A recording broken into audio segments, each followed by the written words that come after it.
Hello, my name is Brett, and this is my creative critical reflection on my film named Rat. I know, I'm so creative, I know. Bro. The reason why I decided to name my film Rat is because the film really just follows the story of this kid. This kid gets called down to the office, and he has to tell the principal who he thinks pulled the fire alarm, because they think he knows who pulled the fire alarm. So he's kind of ratting out the person who did it, even though he doesn't know who pulled the fire alarm. That's why he has like these flashbacks, and the character who he thinks pulls it changed from like one kid to another. I also had some like bloopers and stuff of like scenes that had to get like cut out, but I did have these like scenes that would explain some things. As if you noticed, that quote unquote classroom doesn't even look like a classroom at all. It literally just looks like a garage, because it is a garage. And I was gonna make a joke like with my character being like, "Where are we? This does not look like a classroom," but I had to cut it because there just was not enough time to film. And then I also had another scene right after my thing where I said that, where I would be like, or it'd be Nathan actually. It'd be Nathan, and he would be like sipping his coffee cup with all his pencils in it. He thought it'd be a funny idea to have that in the movie, and I wasn't going to tell him no. So I was just like, okay, well, we'll try it, and if we have enough room in the film, I'll put it in. And he was like, okay, so we did it, but it wound up being cut. Both of them wound up being cut because there's no time to film for it. And if I'm going to be honest, it wasn't that good. It looked pretty bad, and it was a little bit rushed. I also feel like I want to talk about my inspiration. My inspiration comes from a couple movies. The biggest one is a movie called Superbad. Superbad is a movie about these teenagers wanting to go to a party, and they want to impress their crushes, so they buy alcohol. I know it doesn't sound very similar, but I really like this movie, and I definitely got some inspiration off of it. I believe the similarities between my movie and Superbad are definitely there. Another movie I want to talk about that gave me inspiration is Diary of a Wimpy Kid. I feel like my entire movie is kind of really like Diary of a Wimpy Kid. I definitely see that something I did here would definitely possibly happen in Diary of a Wimpy Kid. I feel like there were some similarities. Like the scene that was in my imagination is definitely something that could possibly happen in Diary of a Wimpy Kid. Or at least like the concept of my imagination could possibly be something in Diary of a Wimpy Kid. The props for my movie are fairly simple. I had a total of like 8 props. The mug in the talking scene we used to hold the pencils. And it's funny because you can't even see the cup. And if you do, it's like for a half a second. And it's only in one frame. I also had these glasses on the desk that you couldn't see either. Isaac's phone, that was one of the props. It was in 2 scenes that Isaac was in. We had Isaac hold his phone because the setting is in a school that's in the year 2023. And nowadays, having kids on their phones, like, whenever they can, is actually kind of normal. I guarantee you can literally just, like, walk anywhere or just look around your classroom, and you'll probably see a kid with their phone out, just, like, looking at it, doing whatever. Another one is the phone Jeremiah used, or the character Orion used, to say, hey, this is Mr. Ron's class student speaking, or whatever, and whoever on the other side of the phone told him to go get my character and send him down to the office. And I think that was a very big part of the movie, because if that never happened, then my character would never have went to the office, which means it would only be like 13 seconds long. Another prop that we used in our movie was the computer in the classroom that the principal had. He used it to turn it around and play the video that was on the security cameras, and I thought that it would be really important that you could actually see the video on the computer, because, well, if we had some random thing on there, you'd be like, what the heck is that? That's not what our character's looking at. So, the attention to detail is pretty good. I also want to talk about my locations and, like, where I was throughout the entire film.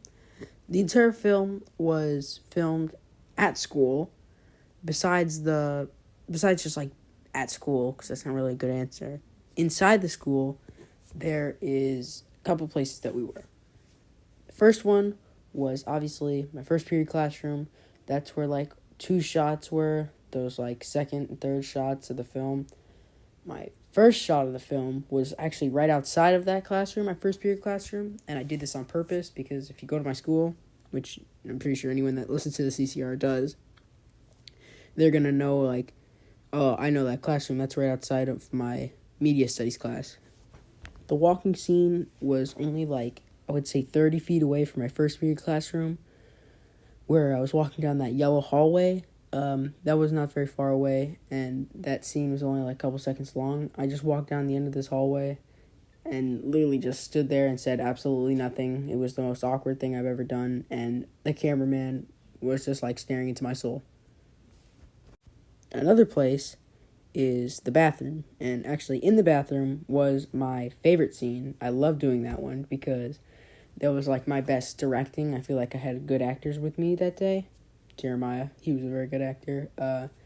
It was fun just to do like the fight scene because I've always kind of wanted to be in a fight scene, or not really wanted to, but I've always like imagined it and been like, oh, that seems pretty cool to do, and now I actually did it, and I'm pretty happy with that, and I'm glad that I could put that in my movie, and I'm even more glad that it turned out good. Like, it actually looks pretty good. I would say that there is no like choppy editing, and I mean, the only bad thing is when he goes to punch me, he actually got nowhere near me. He actually got closer to hitting my nose than anything else, so it looks a little bit bad if you like slow it down and really look at it. But besides that, I think we did a pretty good job. I actually almost hit him on the second one. Another scene, which is like my only talking scene in the whole movie, is the scene where I go to the principal. The scene where I go to the principal and just talk with him. That's like my only dialogue scene. That whole thing was just filmed in my garage. And little fun fact, if you didn't notice, like everything in my garage is covered by like tarps and stuff, and I did that because I didn't want to clean my garage, and I didn't want anybody to look at all the stuff I had on the floor, like all the trash and whatever, so I just put all like sheets over everything, and I thought that would look better. In a deleted scene, I would say like, where are we? This looks weird, and the principal would tell me, oh, this is the school shed or something, and then look in the camera, annoyed because he couldn't get a classroom. And I thought that would make sense, that the school shed would probably have like a bunch of stuff. Another scene I wanted to talk about, it's a short scene, but I do want to talk about it. My last scene is me and my friend walking down the hall, even though we're literally just walking, and you can't even hear us because we're all the way over there. And then we wound up doing voiceovers. That literally took us 5 tries because my friend kept laughing or messing up some sort of way, and then I messed up once as well, so we had to keep doing that until we got the right one, which is what you see in the film. I also want to talk about where I got my sound ideas from. My sound ideas came to me one night. I was thinking about how I was going to film the next day, and I wanted to make a comedy. So I started thinking about how the comedy starts in movies, and one way or another I wound up thinking about Family Guy, because they are a comedy, even though they're not a movie. And I was like, wait a minute, how does the intro start? And then I was thinking about the song. So I was like, okay. But then I was like, I don't want to use the Family Guy intro, the main one, because then everyone's going to think he just took that straight from Family Guy. So I found the pilot episode, and I listened to the intro from the pilot, and I took that one because most people don't watch the pilot, and they're going to hear it, and they're just going to be reminded of Family Guy, and they're not going to think I took it straight from Family Guy. And that's kind of what I wanted, because if they're reminded of Family Guy is a kind of funny show, I would say. Some people don't like it, but it's pretty funny. And I want people to hear that in my movie and automatically think of Family Guy. Another thing I had for my sound is that in most movies, when the character's speaking in their head, there's kind of like an echo to it. And I was like, hey, I'm remembering that. I can't think of any films on the top of my head that do that, but I know that some do. And I was thinking about it, and then I decided whenever my character talks in my head, I'm going to want him to do that too. So I did it, and throughout every scene where I'm talking in my head, I did voiceovers, and then I put an effect on it that made it kind of echoey. Uh-oh. I also wanted to interview someone who watched the movie, and here's what their overall film rating was. The film overall was very enjoyable to watch. The ending was well done, and the acting was pretty good. And the music added in through editing goes well. One editing change I would make is adding some sort of transition when the main character is thinking about what may happen to them if they snitch. But the film is a pretty good opening, and I would probably watch the rest. 9 out of 10. Okay, let's go on to answering these questions. How do your products use or challenge conventions, and how do they represent social groups or issues? My film does represent a convention. This convention is bullying. If you haven't noticed, my antagonist is a bully. My character is scared of him, implying that he's done some bullying or something that is like that. This is based off what happens in real life, all the time, all over the world. Go through some sort of bullying. Bullying is very bad. And my film shows how people get bullied think, with a little bit of jokes. So in a way, my movie shows how people that get bullied think. Next question. How do your products engage with the audience? And how would they be distributed as real media products? I feel I did a good job getting the audience attention. I started my film with a moving image while music plays.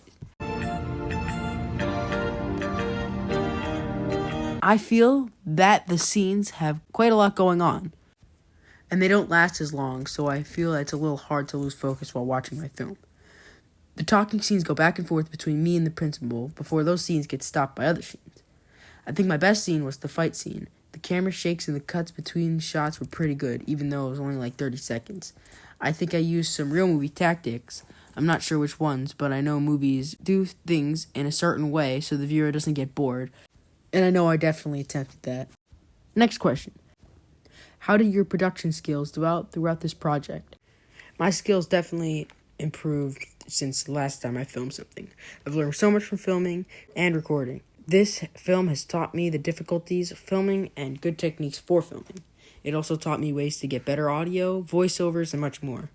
I really enjoyed filming, and I definitely learned a thing or two in my practice. I've done a couple filming projects in the past, and I've definitely improved because the level I had to get to in order to make a decent film was hard.